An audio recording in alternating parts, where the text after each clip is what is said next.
Is Katelyn Beaty's new book, Celebrities for Jesus, a cynical takedown of celebrity culture, or is it a wise and nuanced and constructive proposal? Well, let me tell you what I thought. Welcome to Books and Big Ideas, what I'm reading, what I'm thinking about, with Joel Wentz. All right, I have here the brand new book from Brazos Press and Katelyn Beaty, Celebrities for Jesus.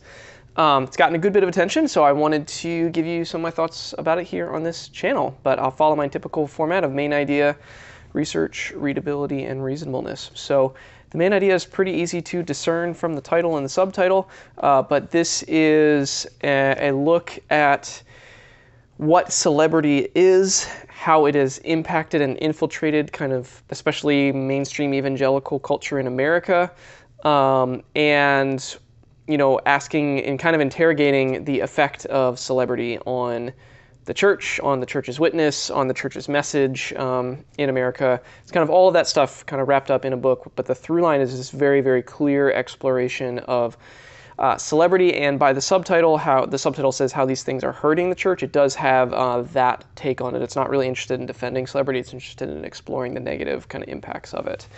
So that's really the main idea. It's pretty straightforward. The research behind it is, so I'll just say two quick things about it. There's a potentially surprising historical angle in the early chapters. Beaty, to my pleasant surprise, I wasn't expecting this in the book, but to my pleasant surprise, Beaty does some work to unpack the history of celebrity, particularly as it dovetails with the rise of kind of the megachurch and kind of the seeker-sensitive church, but especially the megachurch model in American evangelical practice. So I wasn't expecting that in the book. I expected it to just be an exploration of kind of current scandals, but she brings in an historical angle on it, and there's some good research there. It's not, the book is short, and those chapters are just one part of the book, so it's a short exploration. It's not, a deep dive by any means, but I was glad it was there.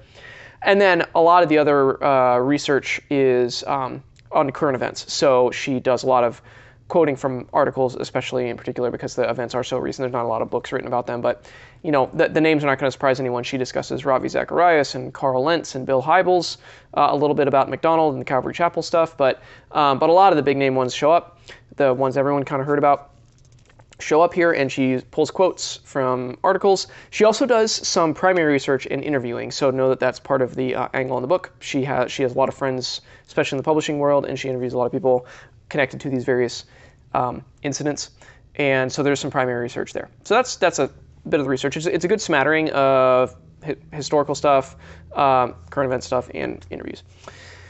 The readability, this is a wonderfully readable book. I mean, I could see reading this in honestly almost a day, or if you have a couple hours to really sit and sink into it. It's very breezy, goes down smooth. You could say the style is very, very smooth.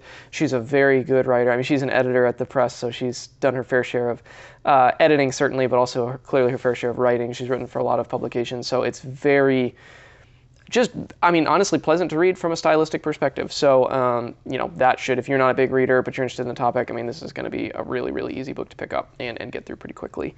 Super, super readable, super engaging, very good, almost a journalistic style, and I mean that in a positive light. I think journalists tend to be very economical with their word choice and their writing, and she is that way. So, super, super readable, very short, very, very pleasantly put together book. And then finally, the reasonableness of it deserves a few comments. So I was primed to appreciate her argument. I am familiar with her writing, broadly speaking, and kind of her voice, and I appreciate her voice. So I was positively disposed towards what she's going to bring to this topic. The big question I went into this book with, and it might be a question that you have if you've heard of it or are watching this, my question was, is this going to be cynical? Is this going to be kind of bleak? Is this going to be purely negative? Or is it on the other side of it, or is it going to be going to give an overspin to it? Is it going to be overly saccharine or shallow? I wasn't sure. Everyone's kind of, books like this come out, you wonder if it's going to tip into the cynical, bleak end or the kind of positive glossing over what's really wrong with it end. I really wasn't sure if it was going to tip in one of those directions. And I've got to say, I think she does a remarkably good job at not doing either of those things. She certainly doesn't try to make anything sound positive. If anything, I was thinking maybe she'd potentially tip into the cynical trap. I would honestly say that she does not. I think that's one of the things that impressed me the most about this book. I don't think this book is perfect by any means, but I really appreciated it, and I think one of the strongest aspects of it is that it's a very clear-eyed, matter-of-fact tone. She has no problem bringing up names, Mark Driscoll, Ravi Zacharias, all the people I just mentioned. She has no problem name-dropping the scandals, but she does it in a way that is, well, like I said, kind of clear-eyed and matter-of-fact. She basically says, listen, this happened, and we need to kind of think about what it means, and we need to examine, the antecedent causes for it, the cultural causes for it, systemic stuff going on. And she just kind of says, like, let's look at it. And it's a very honest, matter-of-fact, but I never got a cynical take from it, which I really appreciated that. I think that's a hard needle to thread, and I do think she does a good job. And she chases down a few different kind of subcategories under celebrity. A couple more things I appreciated about the book. One is I think she does a great job differentiating between celebrity and fame, and she does a good discussion about the potential virtues that can come with fame. Can be a byproduct of virtue, a virtuous life that needs to be differentiated from celebrity. That was a really helpful insight for me in this book. Also, it must be said, chapter 5 is all about, I thought this was remarkable. There's a whole chapter here just on Christian book publishing, and I think the fact that this is a Christian press that put it out, and the fact that she's an acquisitions editor at a Christian press, I thought it was really courageous and kind of remarkable that she included that chapter. And it was a really, really bold take on Christian publishing and how Christian publishing is complicit in the celebrity kind of thing. So I was really impressed that was there, and I actually really just appreciated that chapter in particular because it was well written. It's not a surprise because that's really her bread and butter and her expertise to comment on that. But I really commend her for including that in the book. Overall, all told, I really appreciate this book. I think it's very timely. I think it's well written, very readable.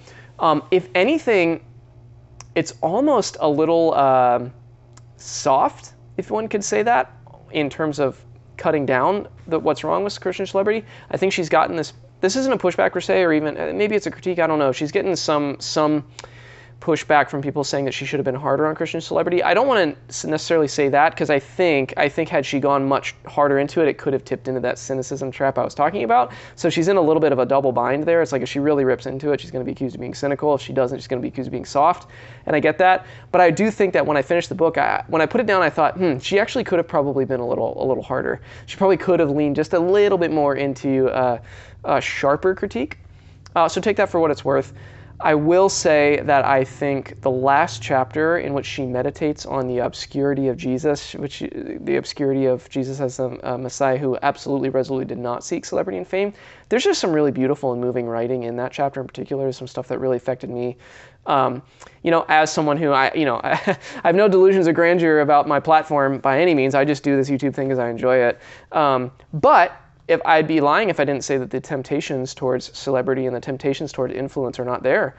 And so reading this book was a helpful meditation for me, and I really appreciated the compassion and the beauty of writing that she brings to meditating on the temptations towards celebrityhood and how that intersects with what we see in the life of Jesus. So there you go. Those are my thoughts on celebrities for Jesus. Appreciate this timely work, appreciate the thought that went into it, and I appreciate the tone that Beaty brings to this really, really important conversation that we're having kind of in America more broadly, but especially in evangelical Christianity. So thank you, Katelyn Beaty, for writing this book. Thank you, Brazos Press, for pushing it out. And if you are watching this now, made it to the end, I thank you for watching. Hope that you found something helpful and thoughtful and interesting in this video.